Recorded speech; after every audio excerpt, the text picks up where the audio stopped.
Do the tough things first. Ray Zinn now imparts his management philosophy in Tough Things First. Zinn covers the gamut from the essence of human happiness Having value is key to human happiness.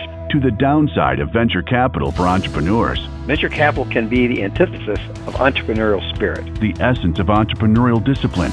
An entrepreneur without determination is truly an oxymoron. Ray Zinn, Silicon Valley's longest-serving CEO.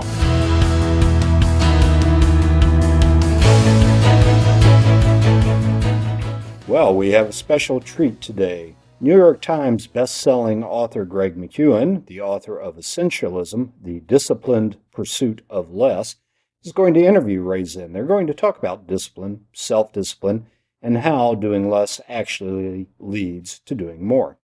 Welcome, everybody. It's marvelous to be together. We have a great conversation lined up with Ray Zinn, the author of Tough Things First, Leadership Lessons from Silicon Valley's longest-serving CEO.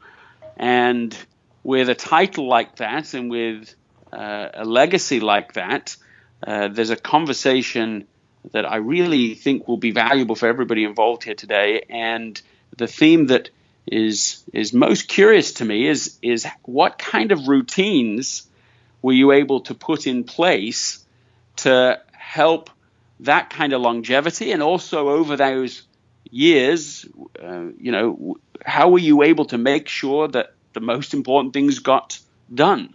Why don't we launch off with that as a general theme? Well, thanks, Greg. That's of course the $64 question is, how do you maintain a consistent routine? Because as we all know, having a consistent routine will help us focus. If we have a disjumbled or a chaotic routine, we tend to lose focus and we're not as well organized. I don't know whether I want to give my mother credit for this or whether it's just my nature, but I have always had quite an organized life, in sense of the word, of having a specific routine that I followed even as a young person. So it carried over well into my adult life. I remember when my wife and I were first married that I was concerned about our finances and wanted to make sure that we knew where every penny was going. And I used to have her, because I was an engineer, plot all of our costs, both our food, of course, utilities remained pretty consistent, but I had her plot all those things, and it became a routine, and we carried that even to today. We've been married 55 years. A consistent routine is something that comes over time. As we know, it takes 21 days to form a habit. You can break a habit faster than that, but to gain a habit, it takes 21 days. And so I did that. I developed this habit, and it's worked. Yeah, I like this. Tell me, what is your daily routine?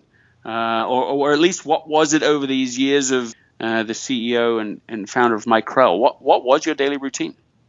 Getting up early. I get up at 5:30 a.m. 5:30 every day, 7 days a week. 7 days a week, 5:30 a.m. Because it doesn't work if you just do it like 3 or 4 days or 5 days. To have a consistent routine, it's got to be consistent. You can't change it because the body doesn't respond well that way. So I get up at 5:30 in the morning. I exercise for an hour, take care of my personal hygiene things, eat my breakfast, and then I launch right into doing the tough things first, which means I know before I launch, which is around 8 o'clock in the morning, I know what things I don't want to do. And if that's something that I can handle first thing off, then I tackle that first, because I don't want that bugging me for the rest of the day, just so I don't have to think about it.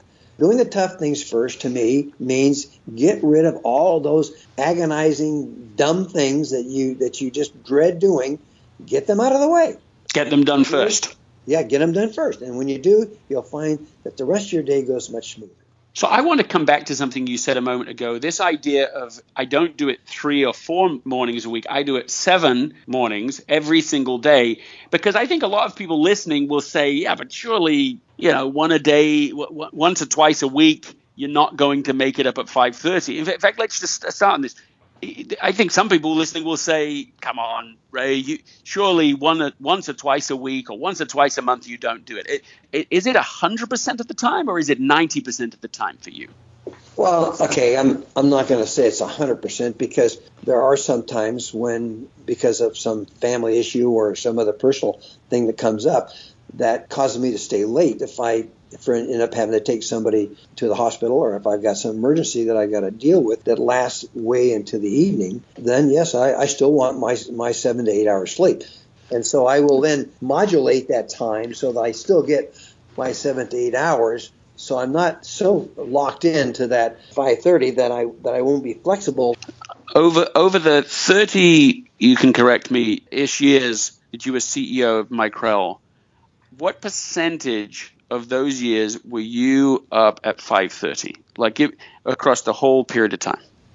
Probably 90+%, 95%. I mean, maybe even higher, north of 90. Let's say that. I'm not going to say 100 because that'd be ridiculous, but I will say 90+% of the time. Another thing that I think will be interesting to our audience is the fact that in the 37 years that I was the CEO of McKeown, I can only remember 5 days that I was sick, actually unable to go to work.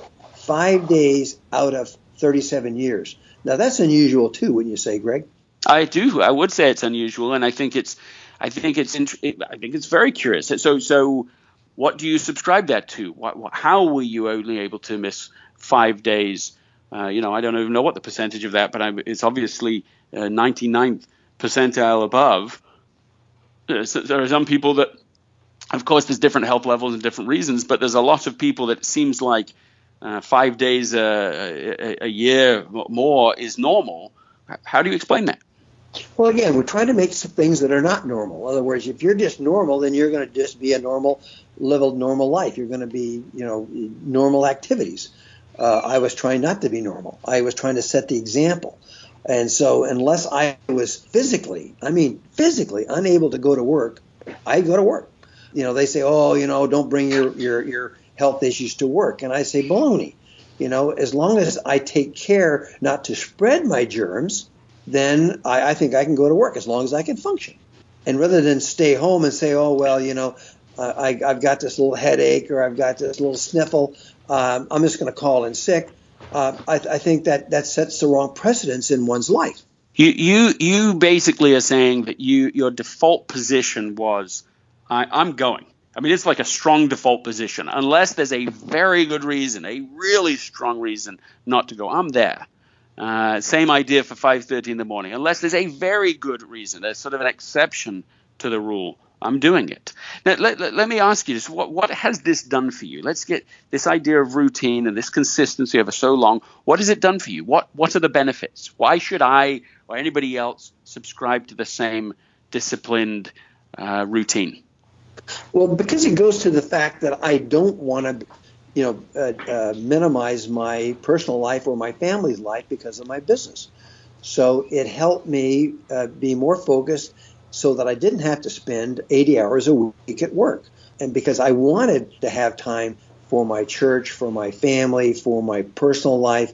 And to do that, I had to make sure that the time I was putting in was effective. If I'm off sick, then that gets delayed. That delays what I've got to accomplish at work. Or if I'm doing other things which are not productive, that may cause me to have to work weekends or nights. And I just didn't want that. And so I wanted to be able to be flexible in my time with my family and my church and my other responsibilities. So I was able to do that on a consistent basis by not having to work 80 hours a week. So let's talk about that, because that now gives us the other side, like the bookend of the routine. So you're up at 5:30, you're sort of in work mode at 8. When were you done? What was your tie up the day time and routine? Like, when were you done at work? Okay, so try to leave work, actually driving back home by 6 p.m. And so I try to make that consistent. Again, the routine has to be consistent. So I had consistent start times and consistent stop times. When I got home, I would say that I partitioned out the time for my family. I had a young family at the time when I started the company, and I wanted to be an effective father. I want to be able to shut off. Now, you could say, like any other routine, there are things that come up that prevent you from getting home as you would at 6:30 or 7, depending upon the traffic. And so, you have to be flexible. I didn't make it inflexible. I made it flexible. My primary objective was to be home by 6:30 or 7.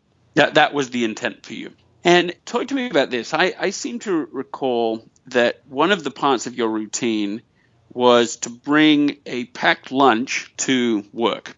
And the reason I'm clarifying this and wanting to go into this is because you started McKeown, $300,000 of your own invested money, so you didn't get external funding. You've grown that into $500 million. That's a story of financial success, right? Unquestionably. So there's a logic to that says, well, just eat out every day, or there's any number of ways somebody might approach that other than, okay, every single day I'm going to bring my lunch. Now, first of all, confirm that for me. Is that right? Every day you brought your own pack? That's correct, because I wanted to minimize the amount of time I spent at lunch. And so I didn't say, okay, I'm going to carve out an hour for lunch or whatever. I figure if I packed my lunch, it gave me some flexibility between 12 and 1 to eat my lunch, which only takes 10 or 15 minutes. So, I didn't want to spend an hour eating lunch. It was just a waste of time. Now, if I had a meeting, if it was productive for me to be with a customer or with one of my employees to go to a lunch, then sure, I would do that. But that wasn't my routine. My routine was pack my lunch so I could have flexibility of eating it between 12 and 1. And there was only a 10 or 15 minute period there for me to need to eat my lunch. And that gave me 45 minutes or so that I could do other things. One of the interesting things that you've mentioned in this conversation so far is the idea of routine and flexibility. There seems to be something about the word routine that implies no flexibility. If you're going to have a consistent routine, then that's like the polar opposite to flexibility. But you keep mentioning it as if it enables flexibility. Help me understand that. Sure, because a routine without flexibility is an oxymoron. So part of your routine is to have flexibility. And to be inflexible is you're going to constantly run into conflicts. And that's going to ruin your routine. As you know, conflicts are routine oxymorons. I wanted to minimize those conflicts, and so I had to be flexible. So I think what you're describing as the principle is build a routine as consistently as you can so that you're saving energy, saving resources, from having to make decisions again and again, so that there's a default routine, but also recognizing, okay, things come up, there are different things, there are reasons to change that, but I'm changing from a routine temporarily, and then as soon as that unusual circumstance is gone, I'm back to the routine. And I keep saving all the benefits of having something that I don't have to rethink all the time. Did I summarize that correctly? Exactly, you did a wonderful job. That's exactly what it does. So having a routine does build flexibility. Having not a routine means you are going to be inflexible because you're going to have times when now you have to get something done, and that will make you inflexible. So by having a routine empowers your flexibility. Yeah, it increases it. You can have a routine that enables flexibility. You're getting the tough things done first frequently enough that when suddenly a different opportunity comes, you're able to respond to that because you're not so consumed and overwhelmed by all of these other things you haven't been getting to the rest of the time. Exactly. Well, listen, it's been terrific to have a conversation with you today. Of course, the place we first were talking about this was part of the book that I wrote a couple of years ago called Essentialism, The Disciplined Pursuit of Less. And to me, both then and in this conversation, what you've done and the length of time you were able to do it, this consistency, the sustained approach over 37 years as CEO of McKeown is impressive. For everybody listening today, one of the smartest things that you can do is go and subscribe to the Tough Things First podcast. This is the idea, the leadership lessons from Silicon Valley's longest serving CEO. That's unusual in fast-moving times when people are in and out. The average tenure of CEOs can be extraordinarily short. It's worth listening to somebody who has gone through what would be normally generations as CEO and how he's been able to do that. So thank you, Ray, for being part of this conversation today, and thank you everyone else for joining us. Thanks a lot for your time, Greg, spending the time to do this podcast. I'm sure the listeners will benefit very much from your questions. And read your book, Essentialism. That was a great book. Thank you.